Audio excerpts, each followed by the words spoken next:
Hello दोस्तों, मैं गुंजन सिंह स्वागत करती हूँ आपका आपके अपने चैनल टारगेट विद हिंदी पर। तो दोस्तों, आज का टॉपिक है हमारा अव्यय। तो चलिए देखते हैं अव्यय क्या होता है। अव्यय, अ और व्यय। अ प्लस व्यय, जो व्यय न हो, जो खर्च न हो। अविकारी, अ प्लस विकारी, जिसमें विकार न हो, जो खर्च न हो, ठीक है ना, वह अव्यय कहलाते हैं, वह अविकारी कहलाते हैं। अब तक हमने पढ़ा था विकारी, जिसमें परिवर्तन आ जाता है, जिसमें विकार आ जाता है। और विकार किसके कारण आता था? लिंग, वचन, कारक, पुरुष, इन सब के कारण, ठीक है ना। लेकिन अब जो हम पढ़ेंगे वह है अव्यय, यानी कि अविकारी, जिनमें विकार नहीं आता, जो व्यय नहीं होते, जिनमें परिवर्तन नहीं आता। जिन शब्दों में लिंग, वचन, पुरुष, कारक इत्यादि के कारण कोई विकार उत्पन्न नहीं होता, उन्हें अव्यय या अविकारी कहते हैं। जैसे जब, तब, अभी, उधर, किंतु, क्यों, वाह इत्यादि।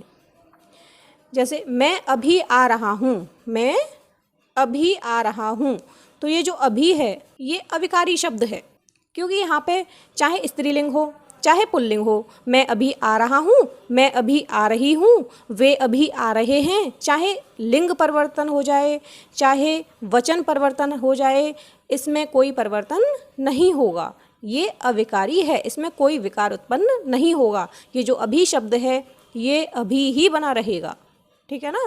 यानी जिसमें विकार न आए वह अविकारी शब्द होते हैं। अब हम देखेंगे कि अविकारी या अव्यय का विभाजन। अव्यय को 4 भागों में विभाजित किया गया है: क्रिया विशेषण, संबंध बोधक, समुच्चय बोधक और विस्मयादि बोधक। अब हम इनके बारे में एक एक करके पढ़ते हैं। सबसे पहले है क्रिया विशेषण। नाम से देखिए, क्रिया और विशेषण। जो शब्द क्रिया की विशेषता बताएं, क्रिया की विशेषता बताएं। जो शब्द क्रिया की विशेषता प्रकट करते हैं उन्हें क्रिया विशेषण कहते हैं। अब तक हमने देखा था कि जो शब्द संज्ञा या सर्वनाम की विशेषता बताएं उन्हें हम क्या कहते हैं? विशेषण। लेकिन यहाँ पर क्रिया की विशेषता बताएंगे वो हो जाएंगे क्रिया विशेषण। इनको अविकारी विशेषण भी कहते हैं।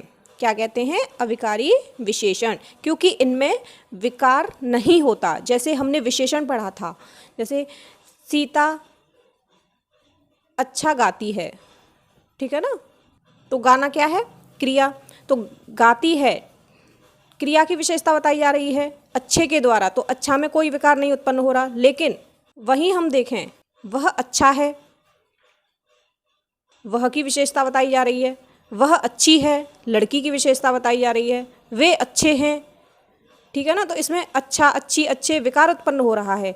लेकिन क्रिया विशेषण में जो विशेषण होते हैं इनमें विकार उत्पन्न नहीं होता है। जैसे वह धीरे धीरे टहलता है, वह कभी कभी टहलता है, वह अभी टहलता है। देखिए, वह धीरे धीरे टहलता है, कभी कभी टहलता है, अभी टहलता है। ये सब क्या हैं? ये हैं क्रिया विशेषण। क्यों? क्योंकि टहलना है क्रिया। टहलना क्या है? क्रिया। और क्रिया की विशेषता बता रहा है कि वह कैसे टहलता है, धीरे धीरे टहलता है। वह कैसे टहलता है? कभी कभी टहलता है। वह कैसे टहलता है? वह अभी टहलता है। तो ये क्या है? क्रिया विशेषण। ये क्रिया की विशेषता बता रहे हैं। अब अगर हम यहाँ पे बोल दें वह धीरे धीरे टहलती है, लिंग परिवर्तन हो गया, लेकिन इनमें कोई परिवर्तन नहीं हुआ, इनमें कोई विकार नहीं आया।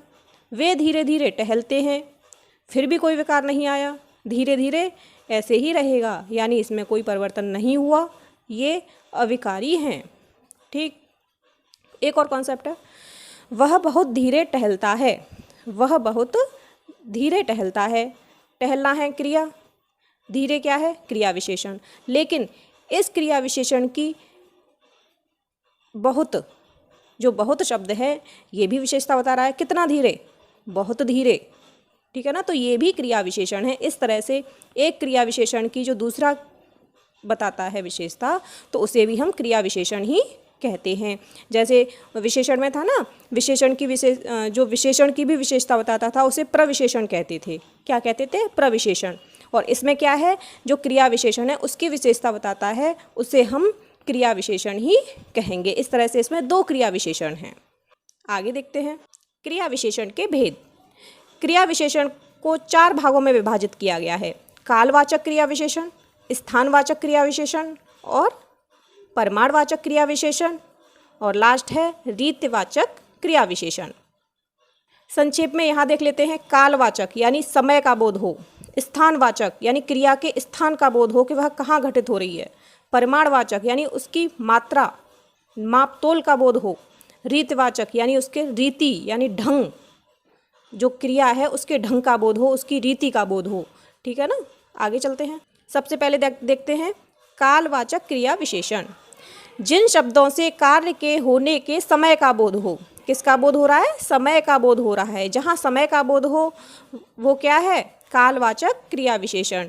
जैसे मैं अभी आ रहा हूँ, मैं आ रहा हूँ, आ रहा हूँ क्या है? क्रिया, लेकिन क्रिया की विशेषता बताई जा रही है अभी, कि मैं अभी आ रहा हूँ। तो इसमें अभी क्या है? ये समय ही तो बता रहा है कि मैं अभी आ रहा हूँ।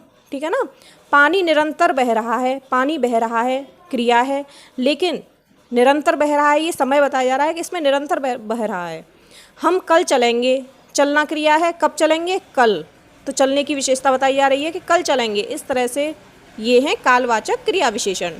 कुछ और भी कालवाचक क्रिया विशेषण हैं, जैसे अब, कब, तब, जब, आज, शाम, कभी, अभी, रात भर, क्षण भर, बार बार, जल्दी इत्यादि शब्द हैं जो कालवाचक क्रिया विशेषण होते हैं। आगे चलते हैं। स्थानवाचक क्रिया विशेषण यानी जिन शब्दों से क्रिया के होने के स्थान का बोध हो। किसका बोध हो? स्थान का बोध हो, उन्हें स्थानवाचक क्रिया विशेषण कहते हैं। जैसे तुम किधर जा रहे हो, जाना क्या है? क्रिया। जा रहे हो ये तो हो गया हमारा क्रिया। अब क्रिया का स्थान बताया जा रहा है कि किधर जा रहे हो, है ना। आप यहाँ से चले जाइए, चले जाइए तो क्रिया हो गया यहाँ से, यानी इस स्थान से चले जाइए। अंदर आना मना है, आना मना है, आना क्रिया हो गया, लेकिन अंदर आना, ठीक है ना, स्थान का बोध हो रहा है, तो क्रिया की विशेषता बताई जा रही है, लेकिन स्थान का बोध हो रहा है, इसीलिए स्थानवाचक क्रिया विशेषण। कुछ अन्य स्थानवाचक क्रिया विशेषण हैं, जैसे भीतर, बाहर, यहाँ, वहाँ, इधर, उधर, कहाँ, अन्यत्र, इस ओर, दाएं, बाएं, ऊपर, नीचे, हर जगह इत्यादि। ठीक। आगे देखते हैं परिमाणवाचक क्रिया विशेषण। जिन शब्दों से क्रिया के परिमाण का यानी नाप तोल का बोध हो उन्हें परिमाणवाचक क्रिया विशेषण कहते हैं। जैसे वह बोलता है, बोलना क्या है? क्रिया। वह बोलता है, लेकिन वह कितना बोलता है? तो बोलना क्रिया हो गया, वह अधिक बोलता है, तो बोलने की विशेषता बताई जा रही है, और विशेषता में भी उसकी मात्रा बताई जा रही है ना। नाप तोल बताई जा रही है कि वह अधिक बोलता है, कम बोलता है। थोड़ा थोड़ा अभ्यास कीजिए, अभ्यास करना है, ये क्रिया है, लेकिन कितना करना है? मात्रा बताइए, नाप तोल बताइए, थोड़ा थोड़ा। तो ये परिमाणवाचक क्रिया विशेषण है। कुछ अन्य परिमाणवाचक क्रिया विशेषण हैं, इतना, उतना, कितना, कम, ज़्यादा, पर्याप्त, काफ़ी, केवल, जरा, लगभग, कुछ, स्वल्प इत्यादि। आगे चलते हैं रीतिवाचक क्रिया विशेषण। रीतिवाचक यानी कि क्रिया की रीति कैसी है, किस ढंग से क्रिया हो रही है, किस ढंग से कार्य हो रहा है। जिन शब्दों से क्रिया के होने की रीति का बोध हो उन्हें रीतिवाचक क्रिया विशेषण कहते हैं।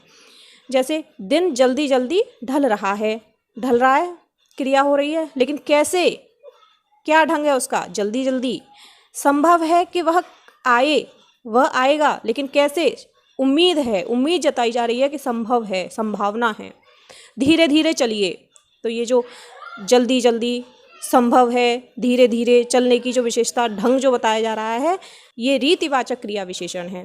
ध्यान देने वाली बात ये है कि जो रीतिवाचक क्रिया विशेषण है इसका क्षेत्र थोड़ा सा विस्तृत होता है, यानी बड़ा होता है। जो क्रिया विशेषण कालवाचक में नहीं आते, स्थानवाचक में नहीं आते और परिमाणवाचक में नहीं आते, ठीक है ना, वो सब रीतिवाचक क्रिया विशेषण में आ जाते हैं। जैसे काल में तो सिर्फ समय से संबंधित आएंगे, स्थान में सिर्फ स्थान से संबंधित आएंगे, और परिमाण में नाप तोल से संबंधित आएंगे, है ना। बाकी के जितने भी बचते हैं वो सभी रीति में ही आ जाते हैं, यानी रीतिवाचक क्रिया विशेषण में। आगे हम देखते हैं कि रीतिवाचक क्रिया विशेषण को कितने भागों में बांटा जा सकता है। देखते हैं कितने भागों में बांटा गया है। जैसे निश्चय, निश्चय में आते हैं अवश्य, मैं यह काम अवश्य करूँगा, तो जो काम करना है ना, तो काम करने के लिए मतलब निश्चय बताई जा रही है कि अवश्य करूँगा, जरूर, दरअसल, सही, ये निश्चय में आते हैं। अनिश्चय में आते हैं शायद, संभव है, जैसे संभव है वह आए, प्रायः, यथासंभव, है ना।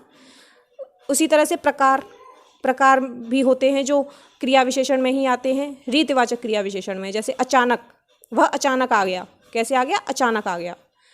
परस्पर, ऐसे, कैसे, वैसे, झटपट, फटाफट, मानो, धीरे धीरे, ठीक। स्वीकार में जैसे हाँ, हाँ जी, ठीक, सच। निषेध में न, निषेध का मतलब तो नहीं ही होता है, जैसे कि न, नहीं, गलत, मत, झूठ। कारण, कारण में आते हैं इसीलिए, क्यों, काहे। तो ये रीतिवाचक क्रिया विशेषण हैं। एग्जाम में अगर क्वेश्चन पूछा जाए तो वह इसके अंदर नहीं पूछा जाता कि निश्चय है, अनिश्चय है, प्रकार है, स्वीकार है, ठीक है ना। बस इतना ही पूछा जाता है कि क्रिया विशेषण का कौन सा भेद है, कालवाचक है, स्थानवाचक है, परिमाणवाचक है या रीतिवाचक है। यही 4 ऑप्शन आते हैं, इसके अलावा इसमें कुछ नहीं पूछा जाता है। बस ध्यान यही रखना है कि कालवाचक में समय के जितने भी हैं वो सब आ जाते हैं, स्थानवाचक में स्थान का बोध हो, परिमाणवाचक में नाप तोल का बोध हो, ठीक। बाकी के अगर अदर आते हैं, जो भी बचता है वह सब रीतिवाचक में आ जाता है। तो इस तरह से हमने रीतिवाचक क्रिया विशेषण कंप्लीट करते ही इस क्रिया विशेषण को कंप्लीट कर लिया है। अब बचते हैं संबंध बोधक, समुच्चय बोधक, विस्मयादि बोधक। उन्हें हम आने वाली क्लासेस में कंप्लीट करेंगे। आज के लिए बस इतना ही। क्लास पसंद आई हो तो प्लीज़ उसे लाइक करें एंड शेयर करें, और जिन्होंने हमारे चैनल को अभी तक सब्सक्राइब नहीं किया वह प्लीज़ हमारे चैनल को सब्सक्राइब करें और बेल आइकन के बटन को प्रेस करें, जिससे हमारी आने वाली वीडियो का हर एक नोटिफिकेशन आपको मिल सके। धन्यवाद।